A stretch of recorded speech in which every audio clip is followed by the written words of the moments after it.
kasih. Selamat datang dalam ibadah online pada hari Minggu ini. Kita sama-sama akan menyembah Tuhan lebih lagi. Walaupun kita berada di rumah hari ini, tetapi kita akan tetap semangat untuk menyembah nama Tuhan. Haleluya.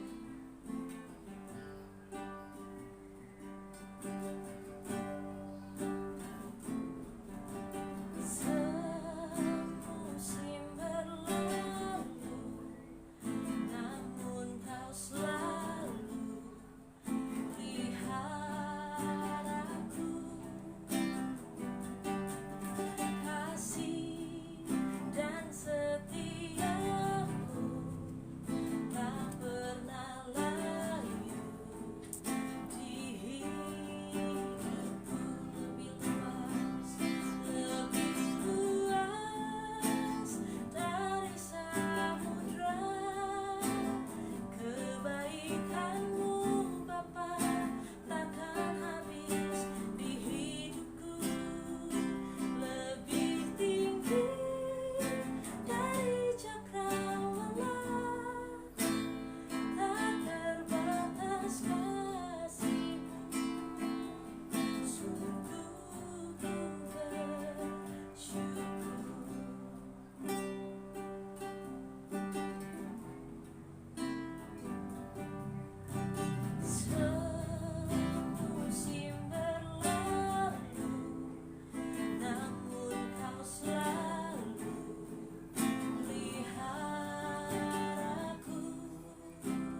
pujian ini Tuhan kami naikkan untuk Engkau Tuhan. Terima kasih Tuhan.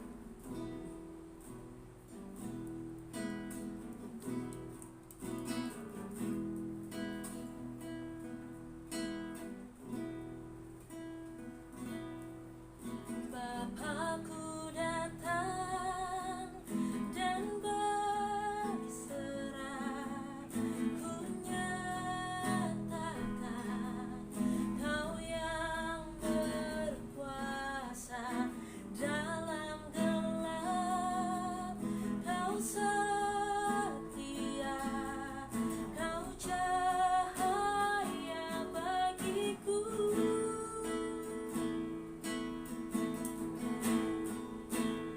Kau kuatkan aku bertahan, Kau harapan dalam kesesakan, Kau buktikan kesetiaan-Mu Tuhan, Engkau Allah Immanuel. Kau kuatkan aku bertahan, Kau harapan dalam kesesakan, Kau buktikan kesetiaan-Mu Tuhan, Engkau Allah Immanuel. Bapakku datang untuk menyembah-Mu. Bapakku datang untuk menyembah, ku nyatakan Kau yang bertata dalam lemah, Kau sempurna, Kau cahaya bagiku.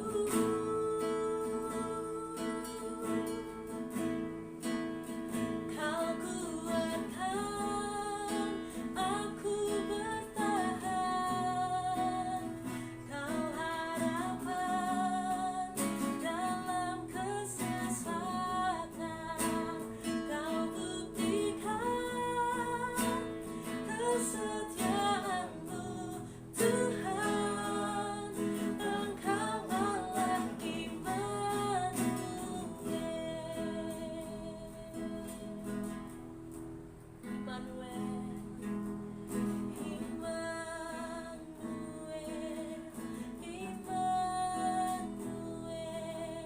Engkau besertaku.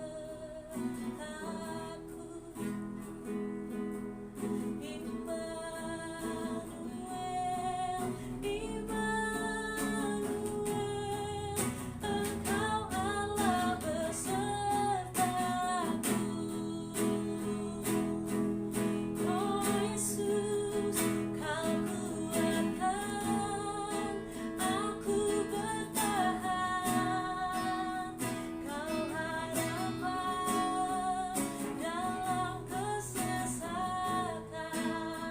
Kau buktikan kesetiaan-Mu Tuhan, Engkau Allah Immanuel. Engkau Allah Immanuel. Engkau Allah Immanuel.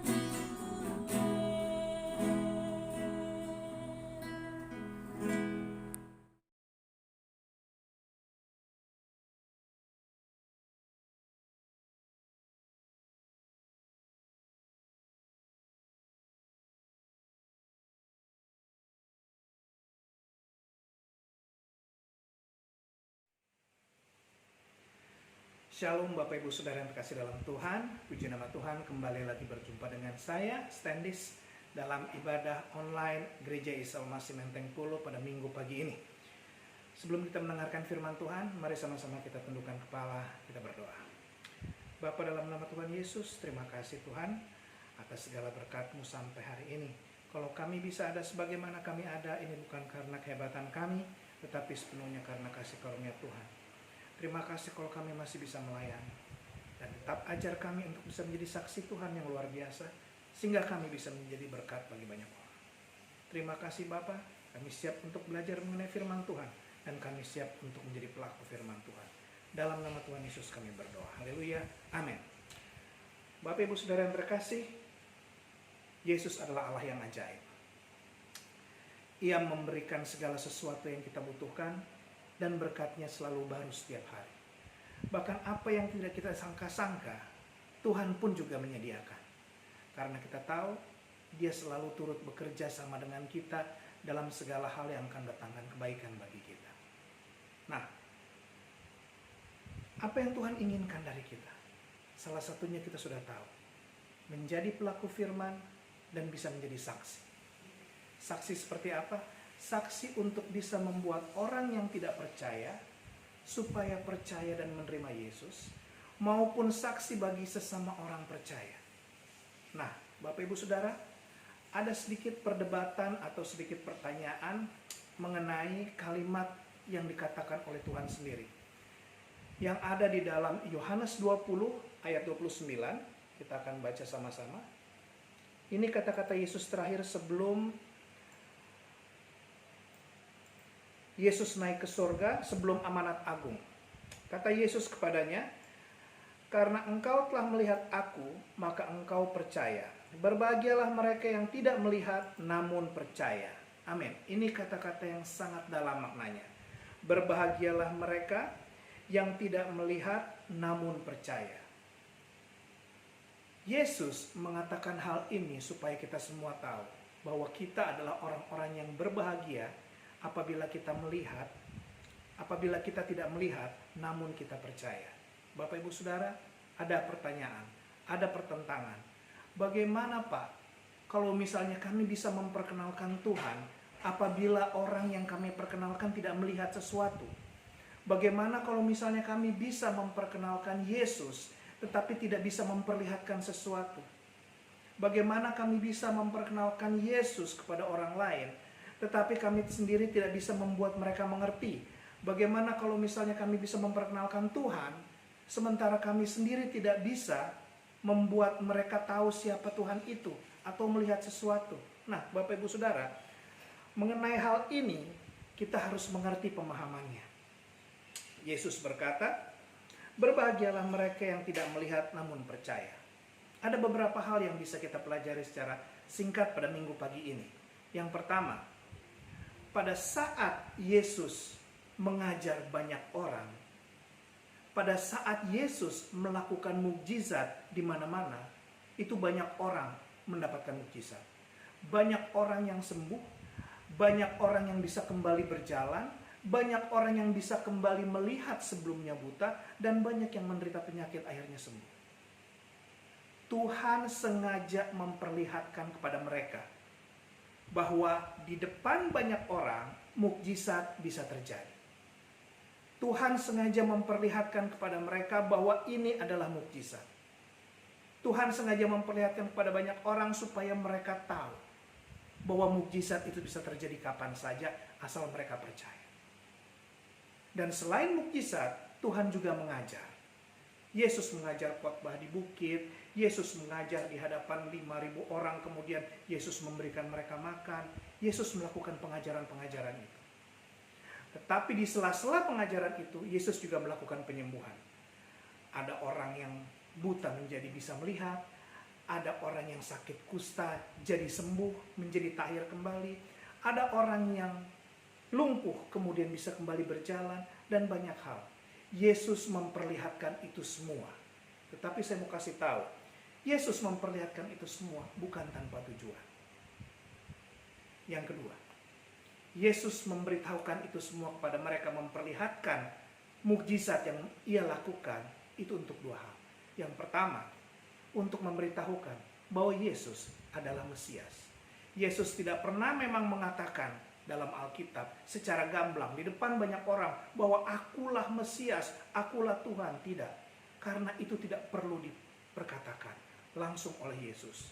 Tetapi melalui perbuatannya, melalui pengajarannya, orang akan lihat ini adalah Mesias. Contoh, Yesus pernah berkata, setelah mengajar dalam bait Allah, ia berkata, Injil ini atau firman ini telah digenapi. Bapak Ibu Saudara, orang Farisi dan ahli-ahli Taurat yang pertama kali protes. Kenapa? Karena mereka tahu yang boleh menggenapi firman hanyalah Tuhan. Karena firman itu berasal dari Tuhan. Yesus mengatakan demikian karena ia adalah Tuhan. Sehingga ia bisa mulai memproklamarkan dirinya bahwa ia adalah Tuhan. Lalu kemudian pada saat ia menyembuhkan orang yang lumpuh, ia berkata, mana yang lebih mudah? Mengatakan dosamu telah diampuni atau bangkit dan berjalanlah. Orang Farisi dan ahli-ahli Taurat juga kembali protes. Ia telah menghujat Allah, padahal dia sendiri adalah Allah. Dia mengatakan itu sebagai suatu pembuktian bahwa dia bisa melakukan mukjizat dan orang-orang bisa menerima mukjizat. Kemudian yang kedua, kenapa Yesus memperlihatkan ia melakukan mukjizat? Supaya orang-orang itu banyak yang melihat, kemudian orang-orang itu bisa menceritakan dari mulut ke mulut, hey, ada seorang yang berkuasa di sana, hey, ada nabi di sana. Dan begitu mereka datang untuk melihat bersama-sama, bukan sekedar orang yang berkuasa, bukan sekedar nabi, tetapi lebih dari nabi. Sehingga mereka mulai banyak yang percaya bahwa Yesus adalah Mesias. Kenapa? Karena orang yang bisa menyembuhkan begitu banyak orang, melakukan mukjizat, mengusir setan-setan yang bahkan tidak pernah bisa diusir siapapun, itu bukan lagi pekerjaan nabi. Orang yang bisa melakukan banyak mukjizat di hadapan banyak orang, dan untuk segitu banyaknya orang dia bisa menyembuhkan, bahkan bisa memberikan makan 5.000 orang, itu bukan pekerjaan nabi, tetapi pekerjaan anak Allah sendiri, pekerjaan Mesias. Lalu mungkin ada yang bertanya, Pak, kenapa? Bukankah Yesus berkata, berbahagia mereka yang melihat, yang tidak melihat namun percaya, tapi kenapa harus diperlihatkan? Saudara, saya mau kasih tahu. Poin yang ketiga. Pada saat Yesus berkata demikian, kita juga harus mengetahui konteksnya pada saat itu seperti apa.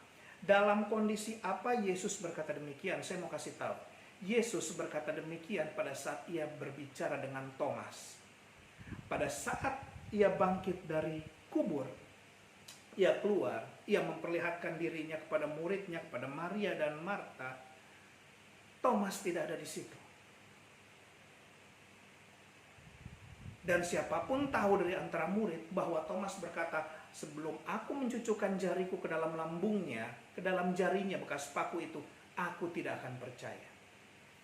Dan pada saat Thomas tidak ada, Yesus menampakkan diri. Kemudian dia berkata seperti itu. Lalu kemudian tidak lama kemudian, Yesus menampakkan diri dan Thomas ada di situ. Yesus langsung berkata apa?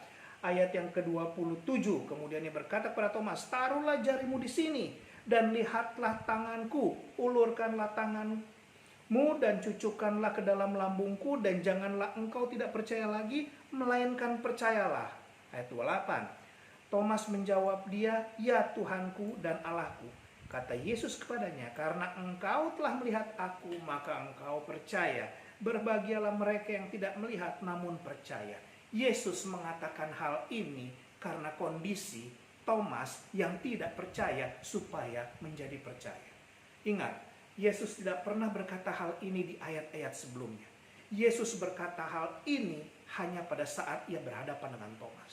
Saya mau kasih tahu, Thomas itu adalah salah satu dari bilangan 12 rasul. Thomas adalah salah satu murid Yesus. Sejak pertama kali Thomas dipanggil untuk mengikut Yesus, tidak ada keluhan sama sekali. Kemudian kemanapun Yesus pergi, Thomas pun ikut. Yesus tidur juga ada Thomas di situ. Yesus makan juga ada sama-sama dengan Thomas. Yesus minum juga ada sama-sama dengan Thomas. Yesus bercanda juga ada sama-sama dengan Thomas. Yesus ngobrol dengan murid-muridnya, Thomas juga ada di situ. Dan pada saat Yesus melakukan pelayanan, Thomas pun juga ikut. Pada saat Yesus menyembuhkan orang sakit, Thomas ada di sana. Pada saat Yesus mengusir setan-setan, Thomas juga ada di sana.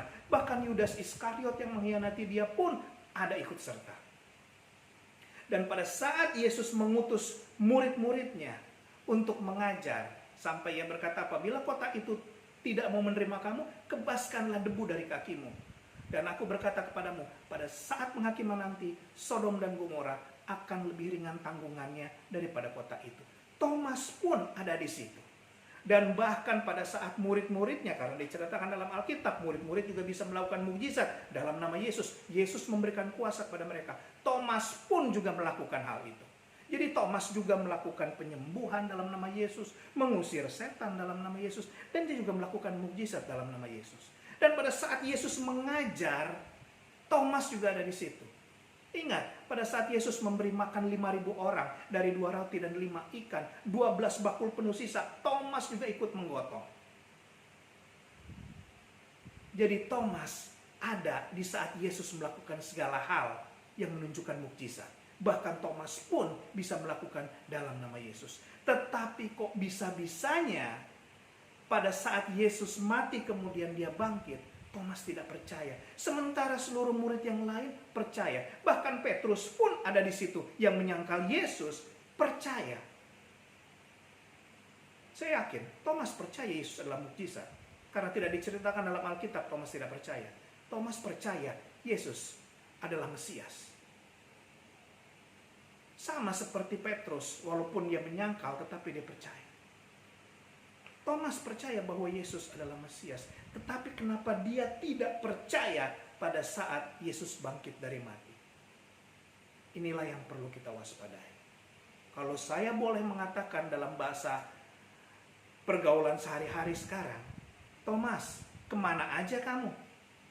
Apa aja yang kamu lakukan selama ini? Bukankah engkau makan sama-sama dengan Yesus? Engkau pergi sama-sama dengan Yesus? Engkau tidur sama-sama dengan Yesus? Engkau melakukan mukjizat bersama-sama dengan Yesus? Bahkan di saat Lazarus dibangkitkan oleh Yesus, engkau pun ada di situ. Engkau melihat segalanya, bahkan engkau juga pernah mengusir setan dalam nama Yesus. Tetapi kenapa pada saat Yesus bangkit, engkau tidak percaya, yang lainnya percaya?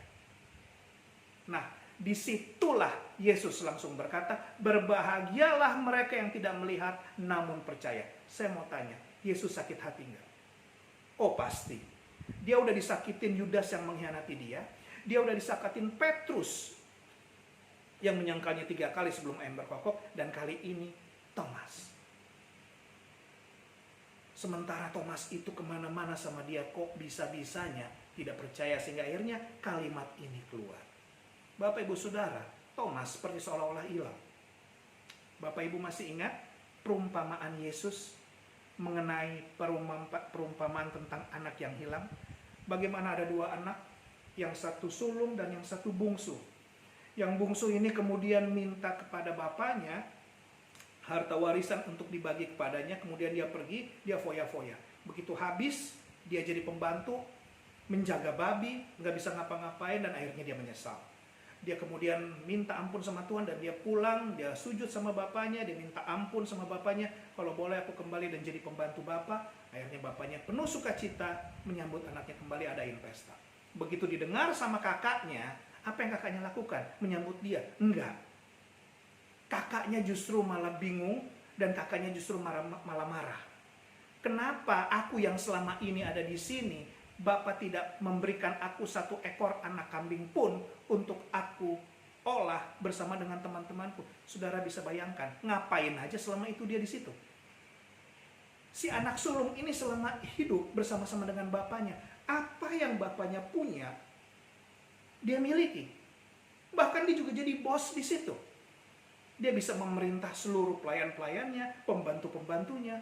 Ini malah nyalahin anak kambing, nyalahin bapaknya. Bapak nggak pernah ngasih anak kambing. Kenapa nggak diambil anak kambingnya? Kenapa nggak minta? Itu kan bapaknya sendiri, dia bisa minta. Sesuatu yang hilang. Ingat, perumpamaan ini judulnya bukan perumpamaan tentang anak bungsu yang hilang. Bukan. Tetapi perumpamaan tentang anak yang hilang.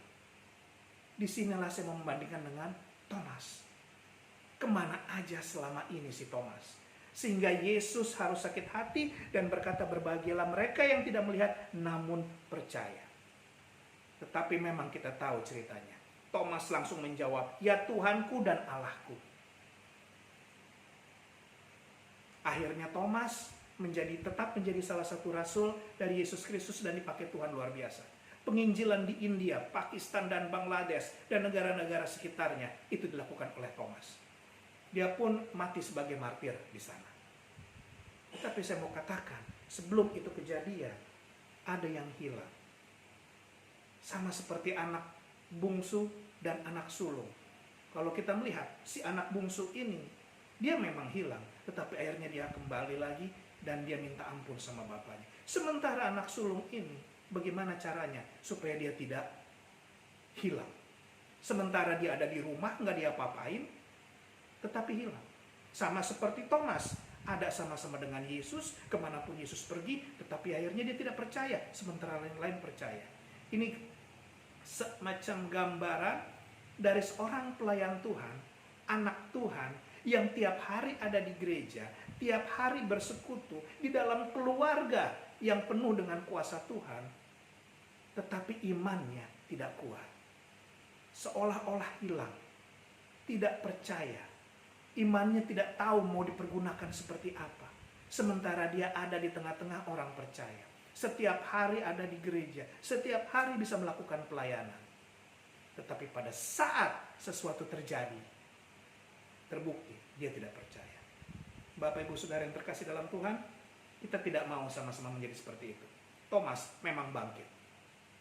Tetapi jangan sampai iman kita goyah dalam hal apapun. Yang keempat, kita bisa lihat kembali. Saudara tahu kisah mengenai perwira dari Kapernaum yang hambanya sakit dalam Matius 5 ayat 8-13. Dia datang kepada Yesus. Kemudian dia berkata, hambaku sakit. Yesus bilang apa? Mari, aku mau ke rumahmu. Dan dia langsung berkata, tidak Tuhan, aku tidak pantas menerima engkau dalam rumahku. Katakan sepatah kata saja, maka aku yakin hambaku pasti sembuh. Ini salah satu contoh manusia yang bisa membuat Tuhan itu kaget. Tuhan itu tercengang, walaupun Tuhan sudah tahu kondisinya. Tuhan bilang apa? Iman sebesar ini belum pernah aku temukan di antara seluruh Israel. Bayangkan, Yesus adalah Tuhan yang universal. Yesus adalah Alfa dan Omega. Sejak awal sampai akhir, Yesus adalah Tuhan. Berarti dia tahu mengenai perjanjian lama, dia tahu mengenai apa yang akan datang, dan dia tahu mengenai kondisi sekarang. Dan dia berkata, belum pernah kutemukan di antara seluruh Israel. Dari artinya memang belum pernah ada. Hal itu membuktikan bahwa apa yang diomongkan orang, kalau memang perwira dari Kapernaum ini belum pernah diceritakan, memang belum pernah melihat Yesus melakukan mukjizat, maka terbukti bahwa dia percaya walaupun tidak melihat. Jadi kita harus pahami. Pertama-tama memang Yesus harus memperlihatkan supaya orang tahu bahwa dia adalah Mesias. Karena bukan sembarangan orang yang bisa melakukan berbagai macam mukjizat dan melakukan pengajaran sedemikian rupa. Yang kedua, supaya orang juga bisa mengabarkan satu dengan yang lain. Wah, ada nabi, wah ada orang berkuasa, wah terjadi mukjizat di sana oleh satu orang. Sehingga sampailah berita ini, yang saya yakin ya, sampai berita ini kepada seorang perwira di Kapernaum yang berkata hambanya sakit, katakan sepatah kata saja, maka aku yakin dia sembuh. Langsung Yesus berkata, imanmu menyembuhkan hamba itu. Itulah iman orang percaya. Jadi kita harus tahu bahwa yang namanya berbahagialah apabila tidak melihat namun percaya, itu berlaku dari sejak dulu sampai sekarang. Dan diproklamirkan oleh Yesus pada saat ia berkata dengan Thomas, untuk apa? Untuk Bapak, Ibu, Saudara, dan saya menjadi saksi bagi banyak orang. Ingat, sebelum naik ke surga, amanat agung Yesus apa? Karena itu pergilah, jadikanlah semua bangsa muridku dan baptislah mereka dalam nama Bapa dan Anak dan Roh Kudus, dan ajarlah mereka melakukan segala sesuatu yang telah kuperintahkan kepadamu, dan ketahuilah aku menyertai kamu senantiasa sampai kepada akhir zaman. Yesus katakan ini setelah Yesus berkata kepada Thomas, berbahagialah mereka yang tidak melihat namun percaya. Hal itu berlaku untuk Bapak Ibu Saudara dan saya sebagai anak-anak Tuhan. Kita perlu memperkenalkan Yesus bagi siapapun. Karena mungkin pada satu saat atau saat-saat yang kita nggak tahu, saudara dipertemukan Tuhan oleh seorang yang tidak percaya Yesus, oleh seorang yang tidak mengenal Yesus. Kemudian engkau harus menceritakan Yesus kepada orang itu. Tidak mungkin engkau berkata, Pak, Bu, sebentar ya, mari kita ke rumah sakit. Saya akan perlihatkan, saya bisa menyembuhkan orang itu dalam nama Yesus. Tidak mungkin kita bisa melakukan itu. Artinya tidak mungkin kita bisa mengajak itu orang dulu, kemudian memperlihatkan sesuatu, nggak mungkin. Pak, Bu, mari lihat, saya bisa mengubah air menjadi anggur, kemudian Bapak percaya sama saya dan percaya sama Yesus. Tidak mungkin juga kita melakukan itu. Pak, Bu, mari kita ke tempat orang yang sudah meninggal dan kita lihat mukjizat, saya akan membangkitkan orang mati dalam nama Yesus. Tidak juga kita melakukan itu. Apa yang kita katakan melalui tutur kata kita, melalui sikap kita, itulah penginjilan yang kita lakukan, yang mencerminkan Yesus sehingga orang bisa percaya kepada Yesus tanpa harus melihat terlebih dahulu. Tetapi tetap dia akan melihat kita, tetap dia akan melihat sikap kita, tetap dia akan melihat tutur kata kita. Semuanya akan dilihat. Bukan lagi melihat Yesus, bukan lagi melihat mukjizat-mukjizat, tetapi semuanya akan terjadi sesuai dengan apa yang dikehendaki oleh Tuhan. Dan yang terakhir, yang keenam, Bapak Ibu Saudara, tetap berjalan sesuai dengan doa kita, tetap berjalan sesuai dengan firman Tuhan. Karena pasti saya yakin Roh Kudus yang akan memperkenalkan hal-hal yang baru bagi kita semua.